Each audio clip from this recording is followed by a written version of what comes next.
100% మనం పార్టీ ఫిరాయించినటువంటి ఎమ్మెల్యేలను ఖచ్చితంగా సస్పెండ్ చేయాల్సినటువంటి అవసరం ఉన్నది.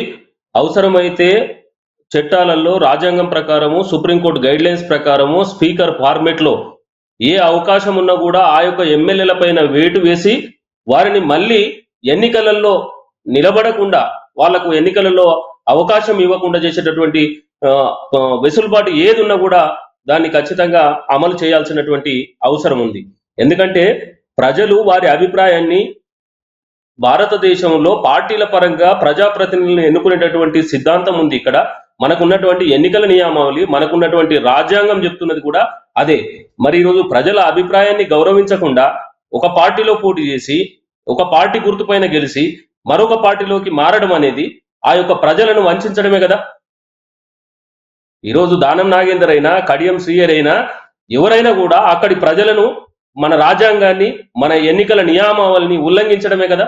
మరి అటువంటిప్పుడు ఎందుకు వారిని సస్పెండ్ చేయకూడదు? ఇప్పటికే సుప్రీంకోర్టు అనేక సార్లు హెచ్చరించింది స్పీకర్ గారికి.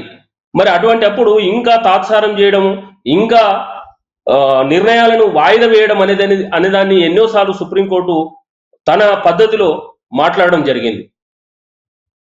ఈరోజు ఫైనల్ గా స్పీకర్ గారు వింటున్నారు, మళ్ళీ ఆ జడ్జిమెంట్ ను కూడా రిజర్వ్ లో పెట్టే అవకాశం ఉందని చెప్తా ఉన్నారు. సాధ్యమైనంత త్వరలో వీరిపైన వేటు వేయాలని చెప్పి భారతీయ జనతా పార్టీ కోరుకుంటుంది. అందుకే మా యొక్క ఎమ్మెల్యే గారు, శాసనసభ పక్ష నేత ఏలేటి మహేశ్వర్ రెడ్డి గారు దానిపైన సీరియస్ గా ఫైట్ చేస్తా ఉన్నారు పార్టీ తరఫున.